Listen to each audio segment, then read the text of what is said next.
If you look behind me, you'll see the trees now are starting to shed their leaves. We're actually in the latter part of autumn in November. And you might wonder what type of jobs could you do in an allotment or in a garden in November, because the main growing season has effectively come to an end. But there's lots of things you can do in November to plant some crops, to prepare the ground ready for next year, and to do some general tidying up. So in this video I'm going to show you some of the things that you can do in November. Even when the temperature is starting to get really cold, the weather's a bit changeable, there's still plenty to be done. So if you like the video, then give it the thumbs up.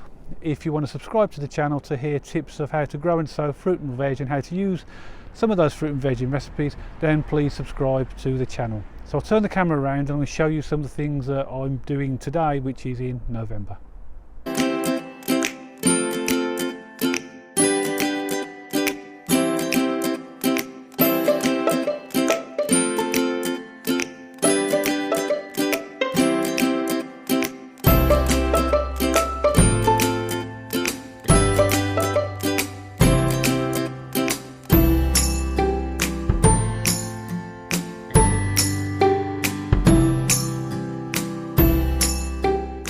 So if we take a look around the allotments, you'll see there's a lot of empty beds at the moment where the fruit and veg has been harvested, and that's not a bad thing at this time of year, because it's good for your beds to recover.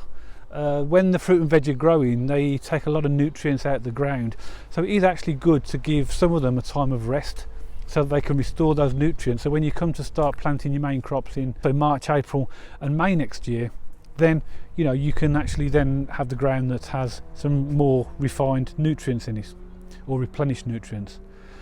One of the things I've done today, as I've said, it's November, I've dug this bed here, half this bed here. It did look like this, had a few surface weeds in it, but I've actually started planting broad beans.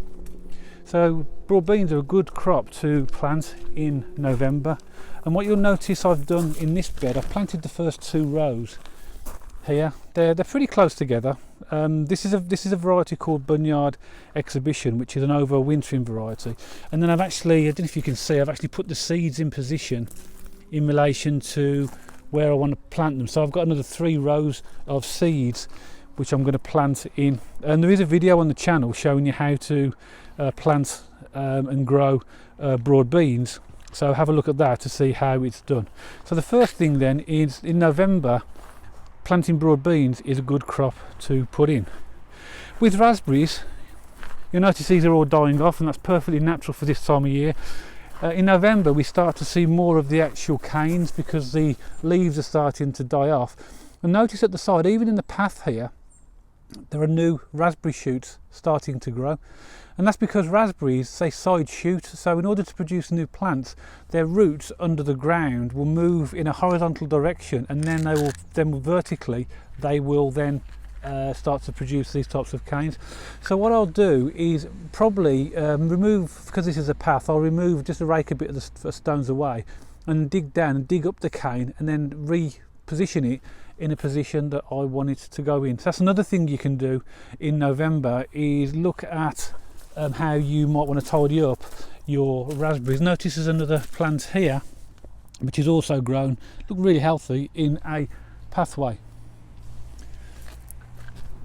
What I'd advise you to do as well with raspberries is leave them without doing too much to them in relation to cutting them back. When all the leaves have gone, you'll be able to see the dry browny type of cane that will produce the fruit from last year.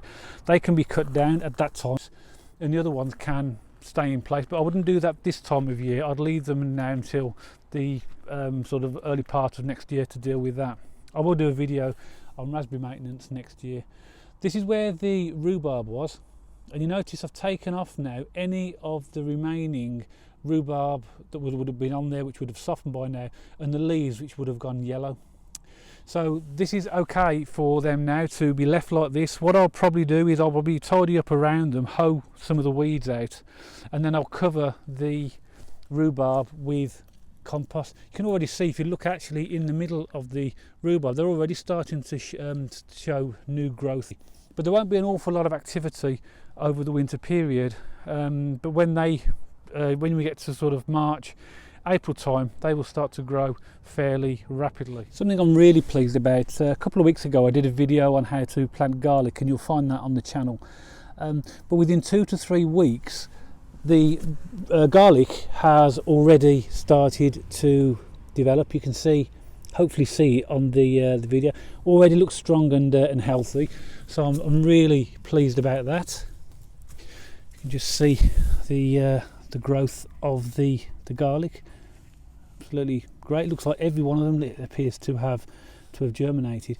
And just beyond that as well, I put a few rows of onions as well. You can just see they're starting to appear just now as well.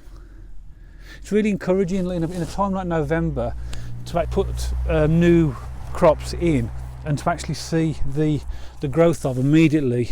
It gives you a real boost to know that even in months like November, which are really cold, there are still crops that will grow and thrive throughout the winter.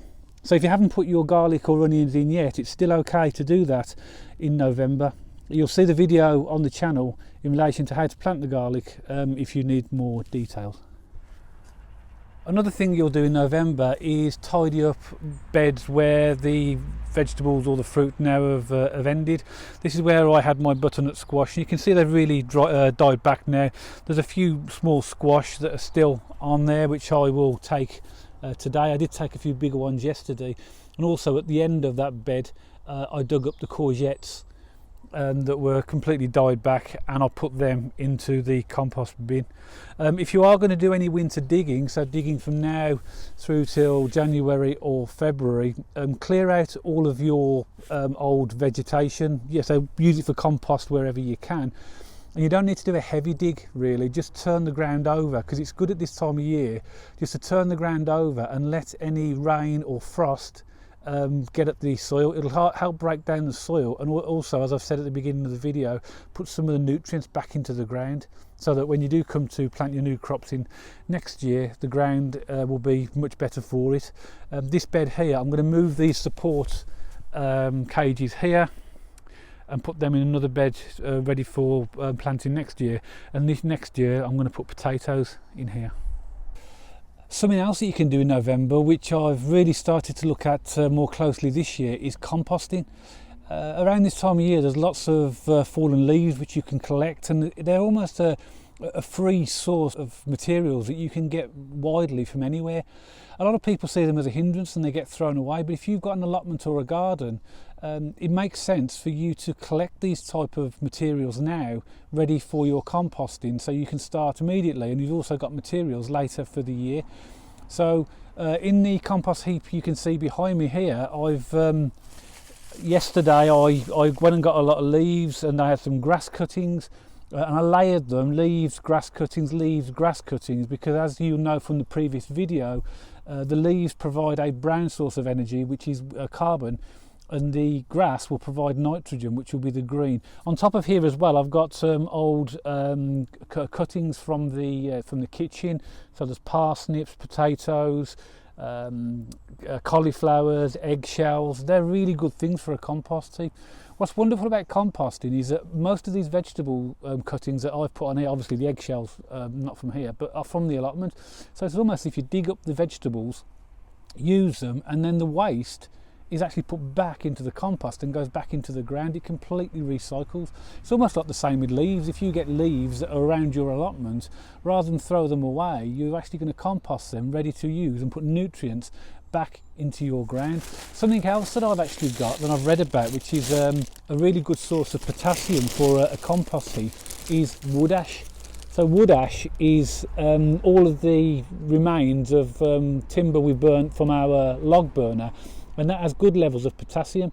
So that's good to put in a compost heap as well, because if you get a high level of acidity in your compost, the wood ash with the potassium helps to neutralise that a little bit, bring it less acidic and more down to a neutral value, which is really what you're looking for. So I'm going to put that onto the compost heap. Not an awful lot of it, but enough to be effective. So in November, composting is a good time to think about what type of materials are you going to need to use for your composting. So one final thing that you could think about doing is work in November is work in the polytunnel. Now, as you can see, my polytunnel is a little bit damaged. a little bit small and a little bit old, and I will plan to replace this hopefully in February. So I'm not going to do an awful lot of work in it this year because it won't be there. The door's ripped. It's served its purpose. I'm not criticising it. It's done what I wanted it to do. It's a great place for me to start germinating seeds and to get plants ready to plant on. But if you've got a polytunnel or a greenhouse maybe, then there's loads of stuff you can do in there ready for the next year.